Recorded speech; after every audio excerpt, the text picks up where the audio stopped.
नमस्कार, बैजूस आईएएस हिंदी में आप सभी का स्वागत है। और आज हम 7 सितंबर के प्रमुख समाचारों पर आधारित कुछ प्रश्नों पर चर्चा करने वाले हैं। तो आइए शुरू करते हैं आज का डेली क्विज। यहाँ पर क्वेश्चन नंबर 1 है, निम्नलिखित में से कौन सा नमस्ते मोबाइल ऐप का एक सर्वोत्तम विवरण है। और यहाँ पर आपको 4 ऑप्शन दिए गए हैं। तो यहाँ पर बात हो रहा है नमस्ते मोबाइल ऐप का, और इससे जुड़ा हुआ एक न्यूज़ कल के पीआईबी में आपको मिल जाएगा, जहां पर यह कहा गया है कि नाल्को के द्वारा इस ऐप को लॉन्च किया गया है।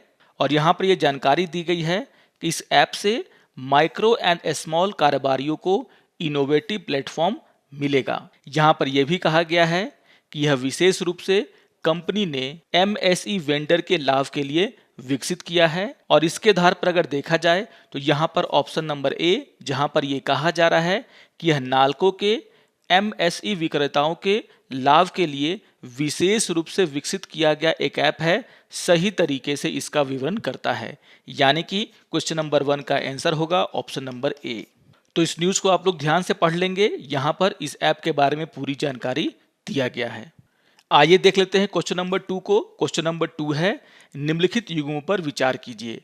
और यहाँ पर एक तरफ अलग अलग ऑपरेशंस के नाम दिए गए हैं और दूसरी तरफ इन ऑपरेशंस का क्या उद्देश्य है उसके बारे में चर्चा किया गया है।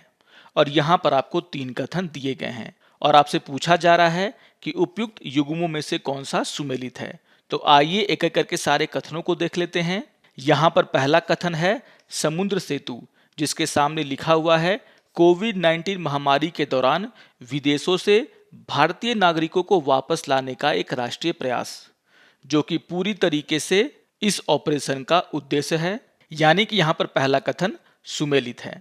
आइए देख लेते हैं दूसरे कथन को।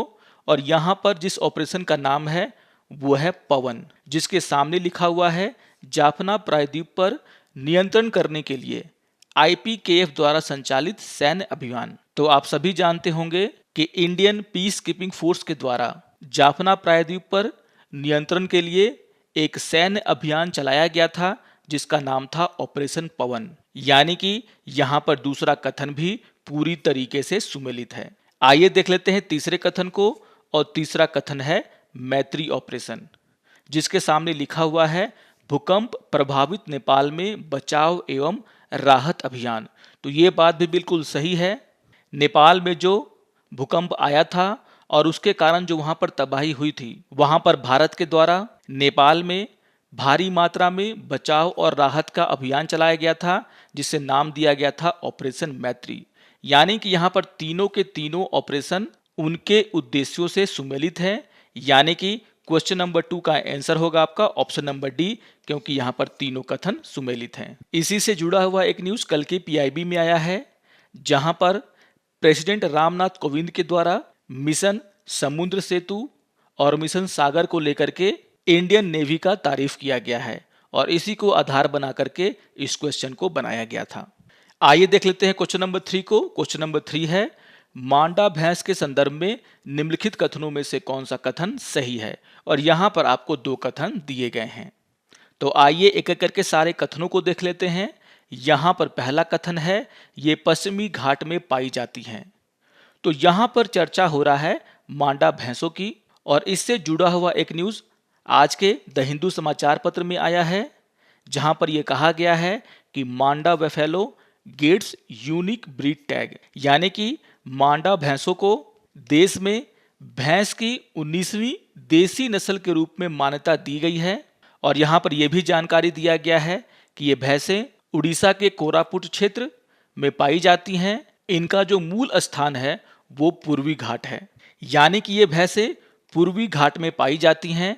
और इसके आधार पर अगर देखा जाए तो यहाँ पर पहला कथन गलत हो जाता है, क्योंकि यहाँ पर कहा गया है कि ये पश्चिमी घाट में पाई जाती हैं। आइए देख लेते हैं दूसरे कथन को। दूसरा कथन है, मांडा परजीवी संक्रमण के प्रति प्रतिरोधी और बीमारियों के प्रति कम सुभेद है।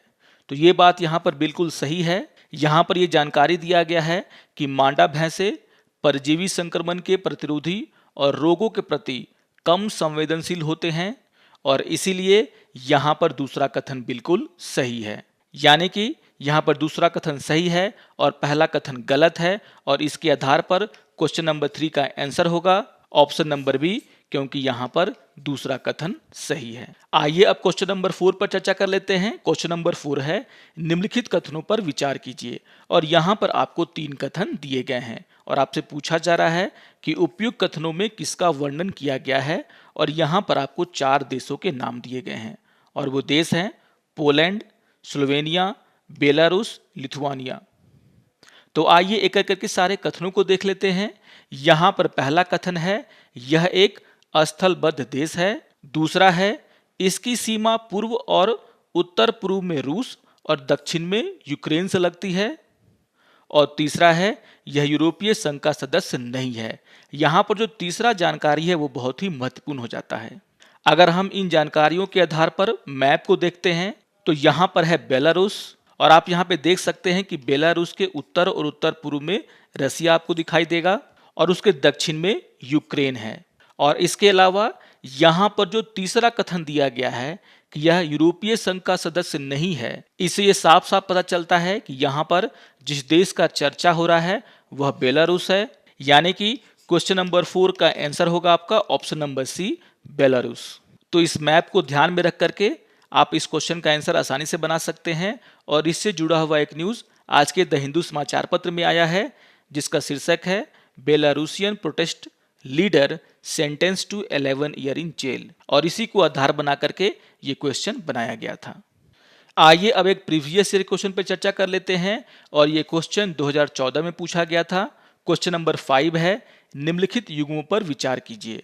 और एक तरफ यहाँ पर क्षेत्र की चर्चा की गई है और वे क्षेत्र किसके उत्पादन के लिए प्रसिद्ध हैं उसकी चर्चा यहाँ पर दूसरे तरफ किया गया है। और आपसे पूछा जा रहा है कि उपयुक्त युग्मों में कौन सा सुमेलित है। तो आइए एक एक करके यहाँ पर तीनों कथनों को देख लेते हैं। यहाँ पर जो पहला कथन है उसमें चर्चा हो रहा है किन्नौर क्षेत्र का, जिसके सामने लिखा हुआ है सुपारी। आप सभी जानते होंगे कि किन्नौर हिमाचल प्रदेश में स्थित है और यह क्षेत्र सेब के उत्पादन के लिए बहुत ही जाना जाता है। और इसके आधार पर अगर देखा जाए तो यहाँ पर पहला कथन सुमेलित नहीं है। आइए देख लेते हैं दूसरे कथन को। दूसरा कथन है मेवात, जिसके सामने लिखा हुआ है आम। अगर हम मेवात की बात करें तो यह हरियाणा का एक क्षेत्र है, लेकिन ये आम के लिए प्रसिद्ध नहीं है। यानी कि यहाँ पर दूसरा कथन भी पूरी तरीके से सुमेलित नहीं है। आइए देख लेते हैं तीसरे कथन को। तीसरा कथन है कोरोमंडल, जिसके सामने लिखा हुआ है सोयाबीन। आप सभी जानते हैं कि सोयाबीन की खेती सबसे ज़्यादा मध्य प्रदेश और महाराष्ट्र में की जाती है। और कोरोमंडल का जो इलाका है वह चावल की खेती के लिए, कॉटन के लिए बहुत ही प्रसिद्ध है। और इसीलिए यहाँ पर जो तीसरा कथन है वो भी पूरी तरीके से सुमेलित नहीं है। यानी कि यहाँ पर जो तीनों के तीनों कथन हैं वह सुमेलित नहीं है। यानी कि क्वेश्चन नंबर 5 का आंसर होगा आपका ऑप्शन नंबर डी, क्योंकि यहाँ पर कोई भी कथन सुमेलित नहीं है। आइए अब आज के तथ्य के ऊपर चर्चा कर लेते हैं। और आज हम चर्चा करने वाले हैं प्रधानमंत्री सूक्ष्म खाद्य उद्योग उन्नयन योजना के बारे में। इस योजना के बारे में यहाँ पर कुछ जानकारियाँ दी गई हैं, जिसमें कहा गया है कि आत्मनिर्भर अभियान योजना के अंतर्गत प्रधानमंत्री सूक्ष्म खाद्य उद्योग उन्नयन योजना शुरू किया गया था, जिसका 1 वर्ष पूरा हो चुका है। अगर हम इस योजना की बात करें तो 19 जून 2020 को इस योजना को शुरू किया गया था और यह योजना पूरे देश में चलाया जा रहा है। और इस योजना को देखते हुए एक ऑनलाइन पोर्टल भी बनाया गया था, जिसे 25 जनवरी 1921 को शुरू किया गया था। आपको ये ध्यान में रखना है कि आत्मनिर्भर भारत अभियान के अंतर्गत इस योजना की शुरुआत किया गया था, जिसका उद्देश्य खाद्य प्रसंस्करण उद्योग में सूक्ष्म उद्योगों यानी कि छोटे उद्योगों को बढ़ावा देना था। यहाँ पर ऐसा करने के लिए किसान उत्पादक संगठन बनाए गए, स्वयं सहायता समूहों को जोड़ा गया एक दूसरे से और सहकारी समितियां बना करके इन सभी को सहायता प्रदान किया गया। इस योजना के अंतर्गत ये कहा जाता है कि 2020-21 से लेकर के 2024-25 तक यानी कि 5 वर्षों की अवधि में इस योजना पर 10,000 करोड़ खर्च किए जाएंगे, जिसके कारण जो भी छोटे खाद्य प्रसंस्करण उद्योग हैं उन्हें एक बहुत ही बड़ा वित्तीय सहायता मिलेगा। इस पैसे से उन्हें नई तकनीक दी जाएगी और ये कहा गया है कि इस पैसे से लगभग 2 लाख सूक्ष्म खाद्य प्रसंस्करण इकाइयों को लाभ पहुंचेगा। खाद्य प्रसंस्करण उद्योग में जो छोटे उद्योग होते हैं उन्हें सहायता प्रदान करने के लिए इस योजना की शुरुआत की गई थी। आप लोग इसको ध्यान में रखेंगे। आशा करता हूं कि आपको आज का ये डेली क्विज पसंद आया होगा। अगर आपको ये अच्छा लगे तो आप जरूर इसे लाइक करें, शेयर करें और दूसरों को भी सब्सक्राइब करने के लिए प्रेरित करें। तो मिलते हैं डेली क्विज के अगले अंक में। तब तक के लिए नमस्कार और धन्यवाद।